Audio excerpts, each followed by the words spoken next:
and I'm here again to do an English session.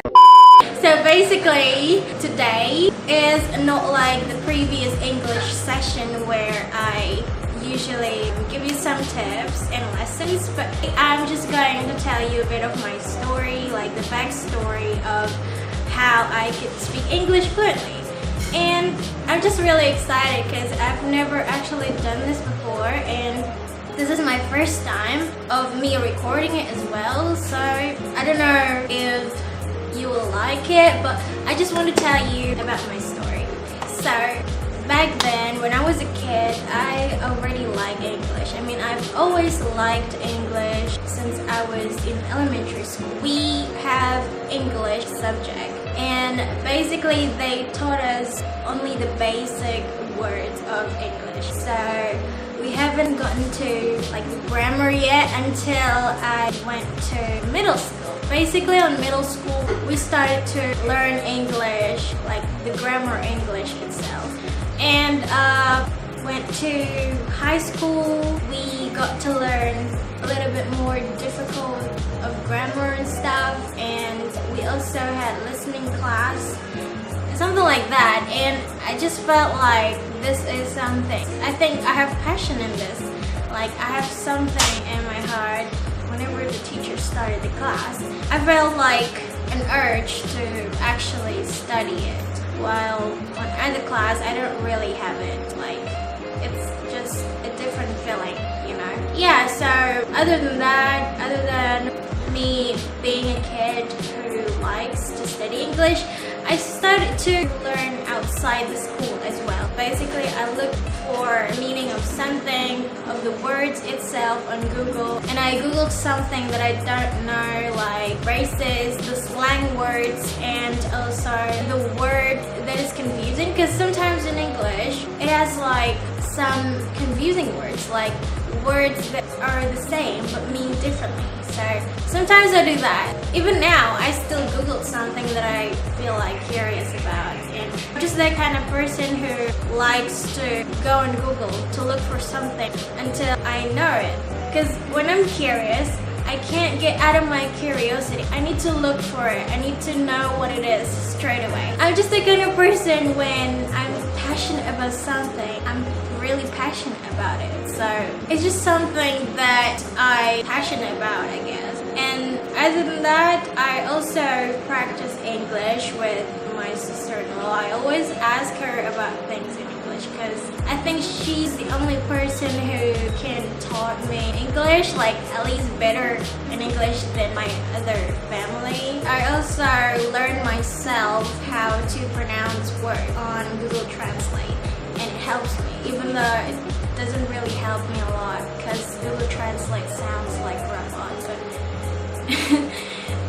This is the major part that I want to tell you guys. Basically, like years ago, I think when I was in middle school, I started to build this curiosity. That curiosity like starting to build up, and I want to sound like a native speaker. Like I want to be fluent in English. I want to not just know how to understand English, but also be able to speak English fluently, like native speaker. So what I did is I went to online sites so I can meet foreign people from different countries. I practice English with them. Well, for the start, I was just like texting them, you know, like casual conversation. And from there, I also got to learn slang words from them. And it's just like something that is really helpful for me because it helps me to sound more like a native speaker instead of a person who just got to speak English, like they would speak English formally instead of informal. After I talked a bit with them, I got to know them and became friends, like good friends, even though they didn't really stay, but it doesn't matter. I spoke with them through call, and the more often you listen and speak it, the more likely you'll get a chance to be fluent in it. Even now, I'm not that fluent yet. You can see that I'm still a bit like stuttery and stuff, like stuck in words and something like that, but I think it's normal because I don't actually live there in their country and I've never been abroad. So I think it's like a process. And after a few months of me talking with a native speaker, the more I feel like I spoke it fluently. Sure, I didn't feel it straight away because, well, of course, it's a process. It's a process of being better. I know what you guys might think. You might be shy of talking with a native speaker, even though it's just from a voice call, but you don't want to make a mistake. And let me tell you something. This is what I actually thought of myself. I thought that, oh, I would sound terrible talking to them. Not everyone is like that, because we can just tell them that we're still learning to speak English and they would understand completely. And I think it's not something that you should be ashamed for, because when you're making mistakes means you're learning from it. I mean, who doesn't make mistakes? Everybody makes mistakes. It just kept in my mind, in my heart, that there's nothing you should be ashamed for if you want to achieve something. So what I did, I just talked to them, like talk casually, you know, like how you talk to your friends, how you talk to your family. And from there, I learned how to pronounce things and how to sound more like a native speaker. You would actually tell the difference of the accent itself when you're used to speak with a native speaker or when you're used to speak with, for example, I'm Indonesian, so if I speak English with another Indonesian, that Indonesian, which is my friend, probably don't really have a proper accent. Like, they probably would have like Indonesian accent, so I would follow it like unconsciously. So if you really want to sound like a native speaker, then I suggest you to talk with a native speaker. You know, there are lots of sites where you can make friendship and stuff, but you also need to be careful, because on the online side means there are also the negative impact as well. So you need to be more cautious of the online sites like that. Just like how you being cautious to your surroundings and stuff. Well, that's just my story anyway. Basically, everything that you want to achieve needs an effort. Whether it's a small effort or a big effort.